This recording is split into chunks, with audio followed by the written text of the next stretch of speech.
ভাই আসসালামু আলাইকুম। আসসালামু আলাইকুম। ওয়ালাইকুম সালাম। স্যার ভালো আছেন? জি ভালো আছি। আপনার পুরো নামটা বলেন। MS শরীফ আশরাফি।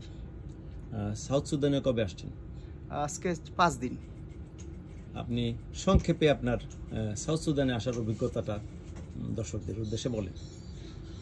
আলহামদুলিল্লাহ আমি মূলত আপনার ভিডিও থেকে উদ্বুদ্ধ হওয়া, পরবর্তীতে আপনার সাথে আমার একাধিকবার ফোনে কথাবার্তা হয়েছে এবং ব্রিগেডিয়ার জেনারেল শামীম স্যার, যিনি বাংলাদেশের এক গর্বিত ইতিহাস এবং তার সম্বন্ধে অনেক কিছু জানা শোনার পর উদ্বুদ্ধ হই। এরপরে ভিসা সংগ্রহ করে এখানে আসছি। আসার পরে মোটামুটি জুবা শহরে অনেক জায়গায় ঘোরাফেরা করতেছি।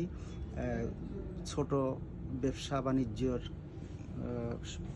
এখানে উজ্জ্বল সম্ভাবনা।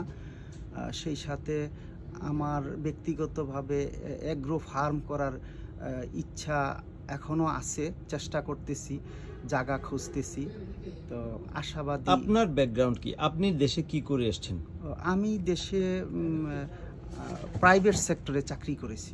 আচ্ছা, তো এখন আফ্রিকাতে এগ্রিকালচারাল অ্যাক্টিভিটি কিংবা এগ্রো ফার্ম করলে ভালো হবে, সেইটা দেশে একরকম শুনেছেন, এই দেশে এসে কেমন বুঝতেছেন? স্যার আসলে এখানে বাজারে ঘুরে ফিরে যা দেখলাম, এখানে আমাদের কৃষি সবজির দাম অনেক বেশি। তো সেই হিসাবে আমরা কৃষি পরিবারের থেকে উঠে আসা, তো আমি আশাবাদী যে যদি একটা জায়গা পাওয়া যায় আর যদি এগ্রো চাষ করি, তো সেক্ষেত্রে যেহেতু সবজির দাম অনেক বেশি, অনেক ভালো রেজাল্ট করা যাবে। সবজির দাম অনেক ভালো বেশি, এই দেশে অনেক জায়গা জমি আছে, কিন্তু এই দেশের লোক করে না। কেন করে না সেটা বলেন। আসলে সময় তো খুব বেশি হয় নাই, অল্প সময়ে তো ভালো করে জানা বোঝার আসলে অভিজ্ঞতা হয় নাই। তো আমি যেটা দেখতেছি তাতে মনে হয় যে এখানকার পুরুষ লোকগুলি অনেকটা অলস। ওকে, মহিলারা বেশি কাজ করে, মহিলারা বেশ কর্মঠ। আচ্ছা, এদেশে তো অবারিত জমি, তো তারা কিছু একটা এগ্রিকালচারাল অ্যাক্টিভিটি করতে পারতো, এখনো করছে না।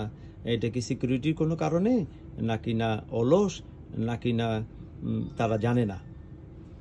স্যার আমার মনে হয় কি যে সরকার যদি গোটা দেশ জাতিকে উদ্বুদ্ধ করে, যে কোনো, যেমন আমাদের দেশে গাছ লাগানোর একটা সরকারি কর্মসূচি প্রজেক্ট থাকে, আছে, হ্যাঁ, গাছ লাগান, দেশ বাঁচান, এই দেশেও যদি কৃষি বাঁচাও এরকম একটা আন্দোলন গড়ে ওঠে, তাইলে প্রতিবেশী দেশগুলি থেকে আর আমদানি করা দরকার হবে না।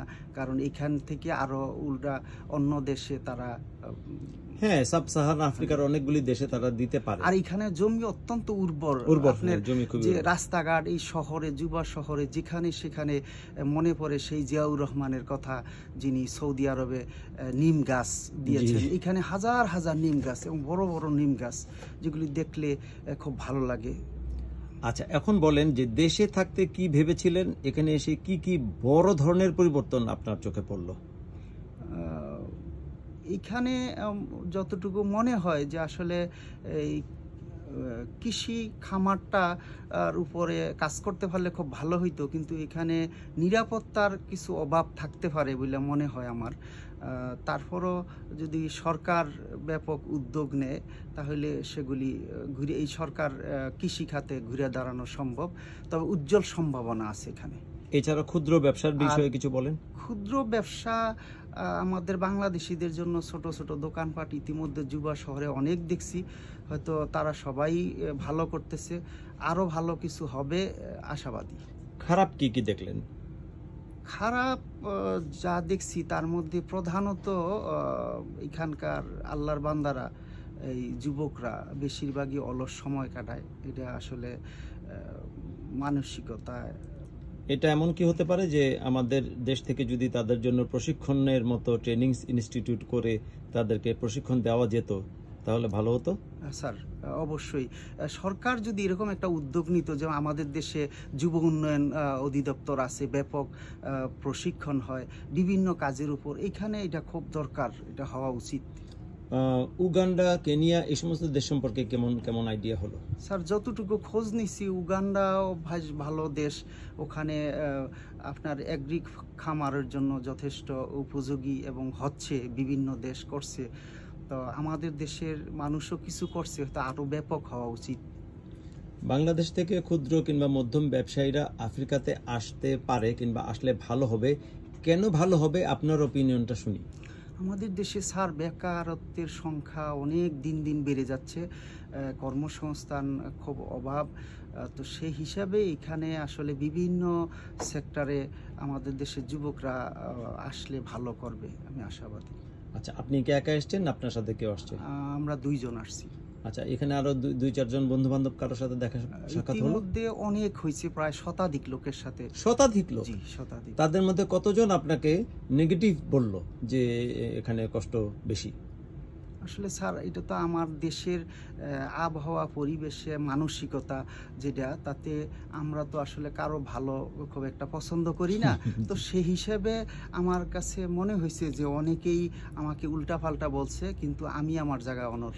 আইসি। আর যাদের সাথে দেখা হয়েছে তারা কে কি করছে?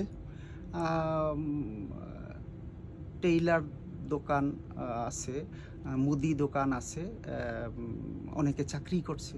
অনেকে চাকরিও করছে। এর মধ্যে বেশ কয়েকটা বাংলাদেশি প্রজেক্ট চলছে, আপনার 5 স্টার হোটেল, তারা ওখানে কাজ করছে। ইন্টারনেট কোম্পানি আছে? ইন্টারনেট কোম্পানি আছে, জি জি। ট্রান্সপোর্ট কিংবা ওরকম কোনো সেক্টর কি দেখেছেন? স্যার ওখানে যাওয়া হয়নি।